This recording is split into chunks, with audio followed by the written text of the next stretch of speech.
Welcome to Myths Unraveled, the podcast where we deep dive into the legends that shaped ancient civilizations. I am Gabriela. And I'm Sarah.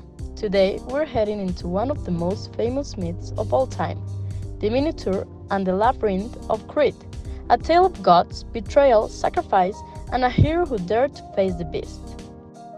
A classic, but let's establish the scenarios before we begin.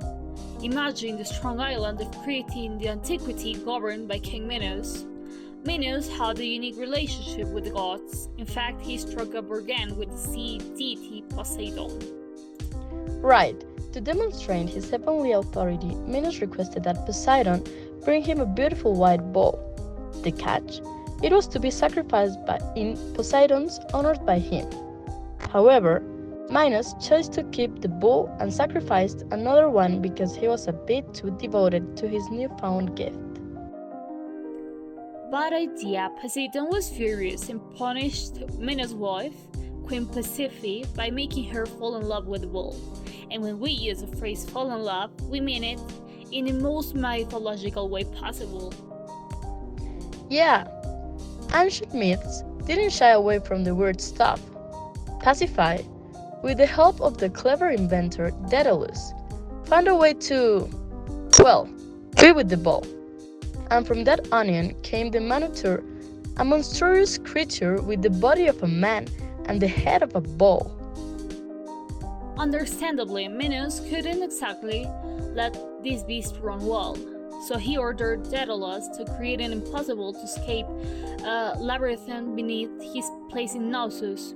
There, the Minotaur was imprisoned, but it needed to be fed, and that's where Athens comes in. Minos compelled the city to pay a tribute of 7 young men and 7 young women, annually to be sacrificed to the Minotaur following a conflict with Athens. The lord of Athens and our hero, Theseus, determined he could stand no more of this terrible custom. When Theseus got to Crete, he offered to be one of the sacrifices, but something unexpected happened. Minos' daughter, Ariadne, fell in love with him. Lucky for him, Ariadne gave him a ball of thread, now known as Ariadne's thread, in secret and instructed him to unravel it before entering the labyrinth. He could then figure out how to get out again. Pretty smart, so Theseus makes his way into the maze, locates Minotaur, and following a bloody struggle, dispatches it. When he retraces his steps and makes his getaway using the thread. So, besides being an awesome adventure story, why does this myth matter? Good question. Myths weren't just stories for entertainment. They helped ancient people to make sense of the world. The Labyrinth represents chaos and the unknown, while Theseus symbolizes human intelligence and bravery.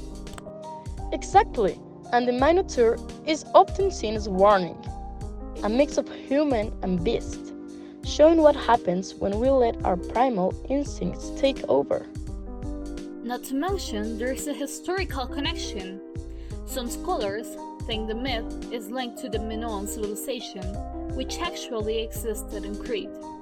Their palace in Knossos was massive and complex, almost like a real-life labyrinth.